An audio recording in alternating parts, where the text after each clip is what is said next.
Hey, tourpreneurs, it's Mitch Bach, and just a quick note before we begin today's episode. Tourpreneur is currently sponsored by Google. We're thankful for their support of our community, and we are offering with them a completely free course helping you unlock the power and potential of Google's Things to Do program, which is specifically helping tour operators add their tours to Google in new ways that gives you new exposure and more direct bookings. To learn more, go to tourpreneur.com/Google. And as always, show notes, more resources, links to our newsletter, our business coaching community, and so much more are available on tourpreneur.com. Now to the episode. You're listening to Arival audio recorded live at Arival Bangkok 2019 and distributed here by Tourpreneur.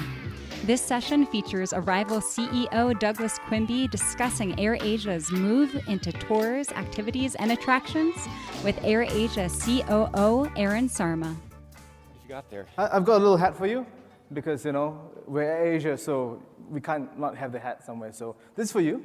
Well, thank you. It's really not appropriate for me to wear this on stage, right? Because I have to be a neutral, independent. That's true, yeah. However, I'm willing to do a deal with you. Sure. So always good for deals. We've got this. Let's see. So if you're willing to put this on stage. On stage. I will wear the AirAsia cap. Okay. Who wants to, I don't know if that's a good idea. Who wants to see Aaron change his shirt on stage? Yeah. I'll hold on to that, and you can hold on to the hat over there. All right, fair enough. Yes. Fair enough. Okay. They don't want to see me change on stage, man. We've got to keep things lively and new. Yeah. We always got to do something new here True. at Arival. Okay, so I want to get a sense of the history first. So I actually heard about you before AirAsia was ever involved, and it was a little company called Touristly. Yeah. And this was, 5 or 6 years ago? It's about 4 years ago. 4 years ago. Okay, so you had this idea that you were going to help travelers create itineraries in destination. Didn't quite work out where you planned. Well, the story didn't happen the way we envisioned it when we started. But when we started, we thought of, because I come from the daily deals business, so like an e-commerce kind of play, and we actually thought of what if we could build kind of like a Groupon for travel, right? And focusing on the best part of travel, which is ongoing activities. And we thought, why don't we take a spin on it? Because we had heard about Viator, and we were really inspired by their story. But we thought, let's try to do something different and have the idea of building a trip planner that you could book. So you could become your own travel agency, as it were. And so we launched the first version of that. Traction was pretty good. We were quite happy with the performance. But what happened was within a year of launching, we already were talking to AirAsia about this ability to acquire the company. So we never really got to fully flesh out the roadmap as we wanted it, yeah. So, as we've already talked about, there are tons and tons of startups, right, in this space. So obviously you guys are based in KL, that's where AirAsia is, but why were they interested in you guys in particular? What did you bring to the table? So when we met them, I actually met Tony within 3 months of us launching. And we met Tony through an incubator program that Tony and his partner Kamaruddin had launched called TuneLabs. We said, hey, you know what? We've got this platform. We did the whole Jerry Maguire, we complete you speech. And you got flights, you got hotels, and we can complete the entire booking experience for you. And they got interested, and we did a pitch in front of Tony. And what we had at the time was 3,000 activities on the platform. I think we covered 25 destinations, and we were quite small at the time. But they saw that we had something interesting, didn't want to invest at the time, and they said, let's do a corporate partnership with you. And so we started with just a corporate tie-up, where we basically rebranded the site, did a white label for them, and that went pretty well, and they saw that there was results from that business, and said, and that's 6 months later, they said, let's buy the company. And so so it started as Touristly, then you kind of rebranded to VD. Yeah. But now it's really AirAsia. Pretty much, yeah. .com. Yeah. So, okay. So VD and Touristly are... Yeah, I mean, the story is, as a group, we've always had different brands. So we've had Tune Talk, Tune Hotels, we've had Rocky, AirAsia Go, and these various supplementary brands. And the idea was we could monetize in the database and grow a brand. But we realized that, what's really valuable to customers is the experience. And it's kind of jarring to, hey, here's a new brand. different color now. It's not red, it's purple now, that kind of thing. And so we felt that there would be great value in just having one consistent customer experience. We tried this in April. We flipped the Vidi brand out, did full AirAsia branding, and sales went out like 500%. And we saw it's quite amazing what we can do with one brand. And so now we're going to do this with everything. So with hotels, with activities, with transport, all within the AirAsia branding. Can we pull up the AirAsia site? Just something I want to highlight here. So this is the homepage. What's interesting? Well, flights are first, but so activities are right there on the homepage. So that's it's pretty ambitious. I mean, I've been covering the travel industry for more than 2 decades. I've seen all sorts of efforts by airlines over the years to go into extend the brand, add hotels, add this, add that. I believe AirAsia has been doing this as well, over several years, and not all of those initiatives have worked out, perhaps as the company had hoped. What's different now, and why this big push into activities? So I think I guess specific to AirAsia.com first as a business, the difference is in the past we viewed the website as a point of sale for the airline, and then we'll monetize the point of sale based on other stuff we have. The difference between that and what we're doing now is AirAsia.com is now going to be its independent, like a separate entity. It's going to be a .com play, as it were. Looking at ourselves very much as an OTA business, as a lifestyle business, pushing other forms of content, and we happen to sell the flights from the airline. Look, how are you guys going to compete with the likes of Klook with 500 million in the bank? How are you going to compete with Booking Holdings, which by market capitalization it is the largest travel company in the world? I mean, and Expedia is not exactly a tier 2 player. And TripAdvisor as well. Like, how are you going to? What's the secret sauce that is going to make you a player in this space? I think we've got a couple of things going for us, which are quite positive. So, firstly, we really see the value in the database we have. This year we'll fly 100 million people, and we've flown more than 500 million people so far. We'll hit 1 billion very, very soon. So that's a huge number of users that we get. And every year. They have a lot of users too. Sure. So we don't have to spend an additional $1 for every user we acquire. So that, I think, is a huge point. The other thing is that we own the customer booking path, so we have a lot of data to kind of understand what customers are doing through that path. And I think that gives us a bit of information. It's 6 petabytes of data every month that we collect. So I would imagine, kind of looking at that homepage, I'm going to guess that most people aren't Googling AirAsia.com to book a food tour, right? Yeah. So I'd imagine it's more of okay, I'm going to KL, or I'm going to Bangkok, and then if you know something about me, then maybe you're going to, like in an email, you're going to push. Or how does it? So we've actually done the email thing for a while now, and that's pretty successful. It's like one of the most successful touch points we have in the group. Eventually, it'll be in the booking path, and with the data we have on the customer journey, we'll do more things in destination and things like that. Another thing that is interesting. The thing that I'm still struggling with though is, I'm still going to get those emails from Klook. I'm going to get the emails from TripAdvisor. I'm going to search on Google, and so again, how are you going to? Sure. How are you going to convince me? Even if I book my flight, you got a great deal on AirAsia, but how are you going to do that? I mean, I do see that one way to look at it is, okay, how do we compete with these guys, and how do we, be aggressive as a competitor? And I do think as I mentioned, we've got all these things, and the customers are in the path, and I do think we also have unique customers. Yesterday I was talking to the guy, Jake from Grasshopper Tours, right? And he was saying that there are a whole bunch of travelers, and he was in a taxi. He was telling a story about how the taxi driver said, I never used to travel before, but before AirAsia, now I can travel. And there's a whole segment of users that don't travel like national carriers.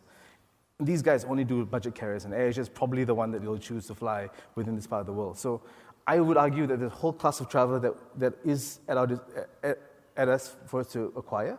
And if we were to just focus on those travelers, huge opportunity there. And even from the merchant standpoint, I was talking to Chris Bird, who does a biking tour company in Hua Hin, and we just opened Hua Hin last year. And the amount of interest we get from Hua Hin, because suddenly there's a whole influx of travelers, That's pretty interesting as well. Also from the user standpoint, I was going to say just now that we've also got the loyalty program, which I think is something a little bit underrated within the ecosystem.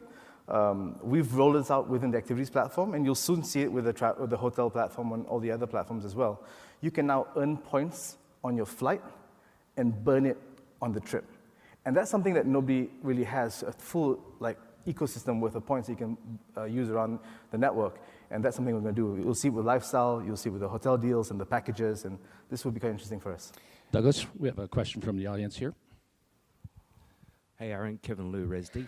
I have a question around AirAsia Go and also AirAsia.com. I believe AirAsia Go has some involvement from Expedia. So I'm just curious to see the difference between the two brands and now with AirAsia.com. Sure. What I can say, I can't speak too much to what's happening there, but what I can say is what's already publicly available. The relationship between us and Expedia, we've divested from that partnership.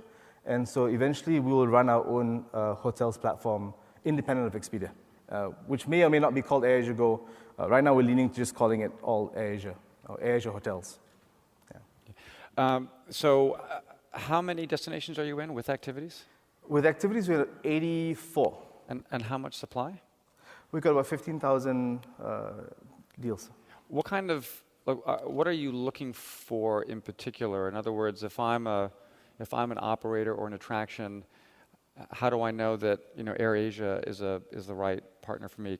What is it about the customers, or is it so broad based that you're just looking to kind of fill the whole pipeline? Yeah, I think what we can give to these customers is the ability to target travelers in a very specific way.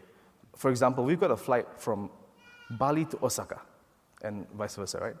And so we can help a provider in Bali target Japanese tourists very specifically because we've got a flight that flies there. So that's something that I think providers can work with us on. And also just to work within the network, right? With the loyalty program and with our Big Pay, which is our fintech play, for those who do delivery of product. We've got Teleport, which is our logistics play. So we've got a suite of solutions that will help a lot of these partners work with us beyond just the transactional, hey, give me a great deal and we'll sell it for you. So what about the economics in the marketplace? There's been a lot of talk about this over the last day. I mean, a lot of concern about discounting in the marketplace. And AirAsia is, I mean, it's kind of known as an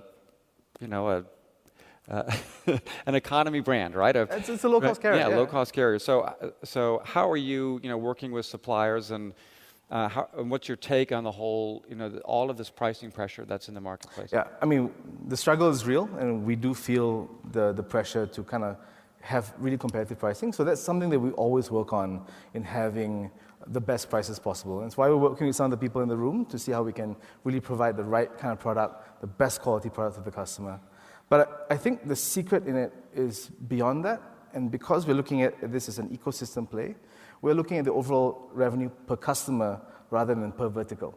So we can look at situations where we can lose a little bit here on maybe activity product or the hotels product, but we'll make it up somewhere else through the entire ecosystem. So are you, I know there's a question, but just one quick, so are you willing to, I mean, because there are cases in the market where you've got resellers that are, going below cost and driving people, I presume some people in this room, a little crazy. Yeah, I've heard. And are you willing to do the same?